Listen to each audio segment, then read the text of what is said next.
ಮಧ್ಯರಾತ್ರಿವರೆಗೂ ಕೂಡ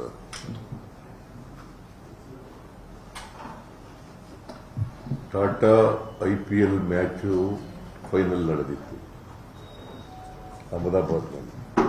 ಆ ವಿಜಯೋತ್ಸವ ಆಚರಣೆ ಮಾಡಲಿಕ್ಕೆ ಕ್ರಿಕೆಟ್ ಅಸೋಸಿಯೇಷನ್ ಅವರು ಕಾರ್ಯಕ್ರಮ ಹಮ್ಮಿಕೊಂಡಿದ್ದರು. ಸರ್ಕಾರದ ವತಿಯಿಂದ ಕೂಡ ಕಾರ್ಯಕ್ರಮ ಏರ್ಪಾಡು ಮಾಡಿದ್ದಾರೆ. ಈ ವಿಜಯೋತ್ಸವ ಆಚರಣೆ ಮಾಡತಕ್ಕಂಥ ಸಂದರ್ಭದಲ್ಲಿ ಚಿನ್ನಸ್ವಾಮಿ ಕ್ರೀಡಾಂಗಣದಲ್ಲಿ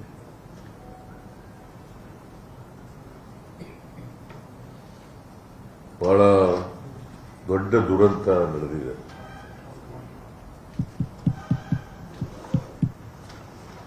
ಜನ ಕಾಲ್ತುಳಿತಕ್ಕೆ ಒಳಗಾಗಿ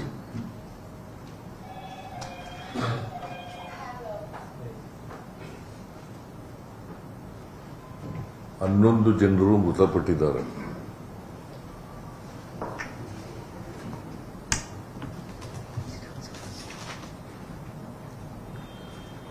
ಮೂವತ್ಮೂರು ಜನರು ನೋವಿಗೆ ಒಳಪಟ್ಟಿದ್ದಾರೆ. ಇಂಜೂರ್ಡ್ 33 ಜನ.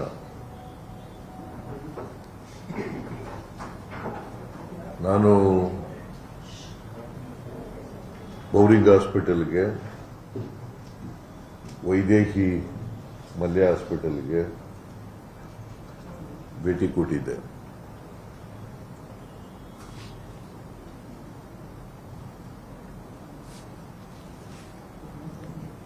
ಈ ಸಂಭ್ರಮ ಆಚರಣೆ ಮಾಡುವಾಗ ಈ ದುರಂತ ನಡಿಬಾರದಾಗಿತ್ತು, ನಡೆದೋಗಿದೆ.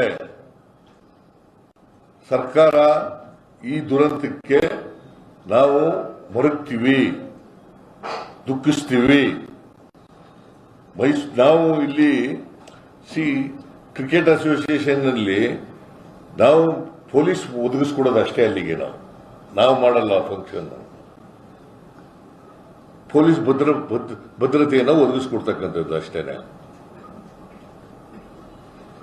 ಸೊ ಅಲ್ಲಿ ಆಗಬಾರ್ದು ಆಗ್ಬಿಟ್ಟಿದೆ. ಅದಕ್ಕೋಸ್ಕರನೇ ಮ್ಯಾಜಿಸ್ಟ್ರಿಯಲ್ ಎನ್ಕ್ವೈರಿ ಮಾಡ್ತಾ ಇದ್ದೀವಿ. ಯಾರು ತಪ್ಪು ಮಾಡಿದಾರೆ ಅವ್ರ ಮೇಲೆ ಕ್ರಮ ತಗೋತೀವಿ.